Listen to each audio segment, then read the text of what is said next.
With that, let's welcome our next guest. And I got to say, our next guest is here for a couple of reasons. First of all, just huge props to our next guest for generating a ton of interest in the past, present, and future of the game with her Facebook page. Also, the daughter of one of the, to me, an iconic member of the lacrosse community, Harry Woolley. So we want to just say thank you to Erica Woolley for joining us all the way from sunny Las Vegas. Thanks so much for doing this, Erica. Jake, I'll turn it over to you to start the grilling. Yeah, I had no idea you were actually down in Sin City, Erica, but maybe let's start there. How did you end up down in Vegas being a BC girl? Well, my husband's a dual citizen, and during all of our trips down here, we loved it so much that we decided that we would move down here. Interesting. And this Facebook group, like I've mentioned on my podcast a few times about this group that you've created and moderate and admin for, and I don't know where you dig up some of these nuggets that you post. It's absolutely incredible stuff, but maybe start with where you got the idea to come up with this concept. And like, I know when I'm making like a weekly post, like I'm like, oh man, but like you're like constantly kind of updating this page. How much time per week do you think you spend? So tell me where the idea, the concept came from, and then how much time per week do you spend on it? Of course. So one of the things I promised my dad, he passed away in 2009, that he wanted was that his era to be remembered. So I had all of his scrapbooks and all of his old material. And so I came across the page, Lacrosse Past, Present, and Future, probably about a year ago. And I just decided to post all the stuff. I didn't expect any type of reaction to it. I didn't think anybody would, I didn't even know if anybody would honestly care. And I was getting messages, and the response was really overwhelming. So I continued to post things, and then I discovered newspapers.com, which you can find old newspaper clippings and stories, and YouTube. And so it evolved from there. A fellow by the name of Bill Fox, who is currently nominated for the NLL Builders category, he's the one who's created the page.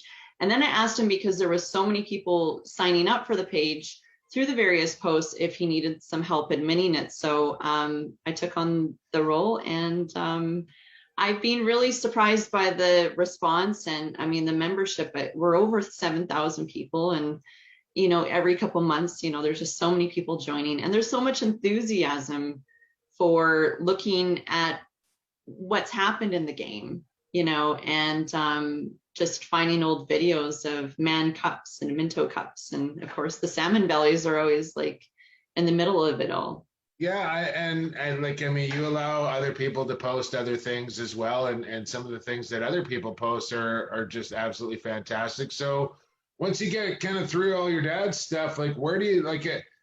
These things just kind of resurface and then they get shared again. But I mean, we just saw recently that Man Cup footage from 81 and Wayne Goss get posted in there, which had really kind of never been seen before. And I think a lot of this stuff kind of turns up this rare footage that a lot of people have never even seen before.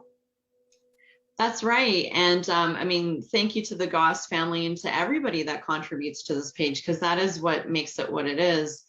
And, you know, getting a hold of people who haven't really been involved in the lacrosse community currently, but they find out about the page, and then they want to contribute and share their clippings and their photos and their stories.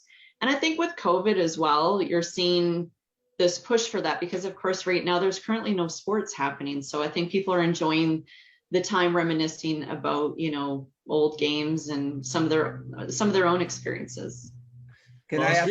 Speaking of reminiscing, sorry, Paul, maybe I'll just get this one in before you do. And I got a chance to kind of meet your dad and hang around your dad a little later on in my career, but give me a special memory that you remember from your dad's, you know, either playing or coaching or whatever it may be from your dad's lacrosse career. So I actually found out the story from Jim Butterfield, who was my dad's roommate in Quebec while he played in that league from 65 through 68. And he played for a coach by the name of John Ferguson Sr., who was a 5-time Stanley Cup champion for the Montreal Canadiens. And I didn't know about this story until Jim shared it with me and was kind enough. He was my dad was playing for the Sorel Titans, and they were playing in Valleyfield in Quebec. And my dad, as some people know, he was a former boxer. He was always getting into fights and in all sorts of trouble and shenanigans in lacrosse. And there was a fellow by the name of Coco Blanchard who wrote for the Montreal Gazette, and he was always writing horrible stories about my dad. And he had a number of like relatives on the Valleyfield team. So my dad decided late in the third period, while he was playing against Valleyfield, that it would be a great idea to attack his son and completely knock him out cold. And Michael Blanchard had to be taken out in an ambulance, in a stretcher. And in those days, I mean, lacrosse was, widely followed. And so there was like an arena full of like, tons of fans that were completely upset with my father for doing this. And so the Quebec police actually showed up at the end of the game. I mean, my dad had been thrown out and said that they weren't allowed to leave their dressing room because there was an angry mob of fans that had circled the arena, and they wanted my dad dead pretty much for doing this.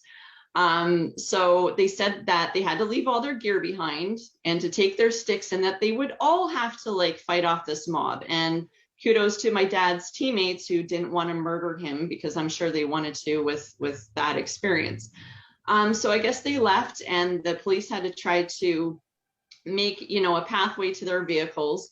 And the angry mob threw rocks and bottles, and I mean, they wanted to kill them. I mean, they were rivals as it was. And my dad being, of English background too, I'm sure that didn't help. So my dad and Jim made it back to their vehicle to try to leave, and with their girlfriends. And they thought that would be the end of it, but the mob just continued, and they actually started rocking the car.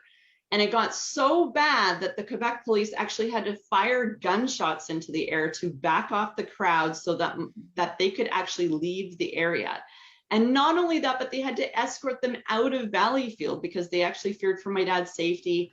And nevertheless, when they followed up for the playoffs, which you could imagine the angry mob was still just as angry, the police actually had to escort my dad back into Valleyfield and provide protection. But I guess like there was fans surrounding their dressing room, they were surrounding their bench.